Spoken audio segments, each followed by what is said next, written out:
On May 9, 2022, the Bangsamoro Autonomous Region in Muslim Mindanao, or BARMM, is set to hold its inaugural elections. If all goes well with the transition, this will be the first time that BARMM constituents will elect members of their very own Bangsamoro Parliament. Here's a quick recap on the story behind this historic and highly anticipated election. The Bangsamoro Organic Law was ratified at a plebiscite last January 25, 2019, after a resounding yes vote from the BARMM region and Cotabato City. It formed BARMM, a political entity that embodies the principles laid out in the BOL, that of the right to meaningful self-governance and due recognition of the culture and traditions of the Bangsamoro. BARMM's creation signaled the end of more than 4 decades of armed conflict and violence in Mindanao and opened a new chapter in our history, which begins with the election of the Bangsamoro Parliament. As mandated by the Bangsamoro Organic Law, BARMM will adopt a parliamentary form of government where the executive branch is elected by the legislature.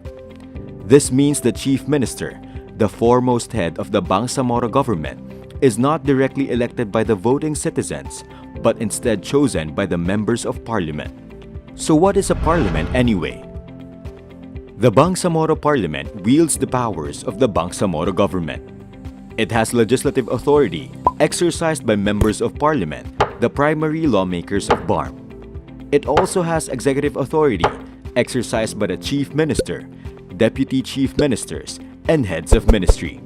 They implement laws and execute programs and projects for BARMM's development. How are they elected and who elects them?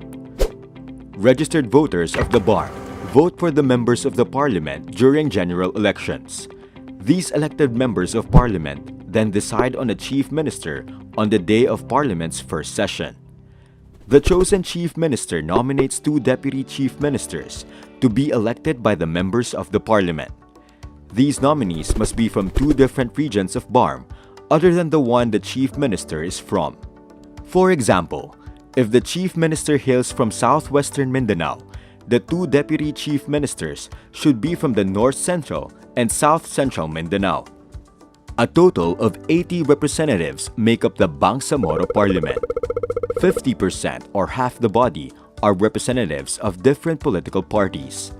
40% or 32 members of parliament are representatives of the districts of BARMM, and 10% or 8 members are sector representatives, 2 from non-Moro indigenous peoples and settler communities, and 1 each from the women's sector, the youth sector, the traditional leaders, and the ulama.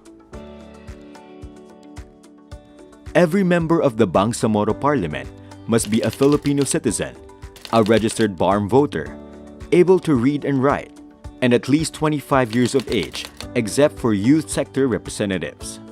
Youth sector representatives must be between 18 and 30 years old on the day of elections.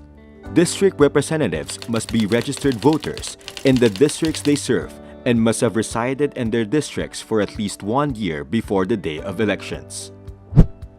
On its first session after elections, members of parliament will elect their officers. This includes the Speaker, the Deputy Speaker, and other officers deemed necessary. They will also adopt their parliamentary rules. For their legislative function, bills to be passed must undergo 3 readings, held on 3 different dates unless the Chief Minister certifies a bill as urgent. The bill is then forwarded to the Chief Minister, who must sign it within 30 days. After 30 days, the Chief Minister fails to act on the bill, it will be automatically passed into law.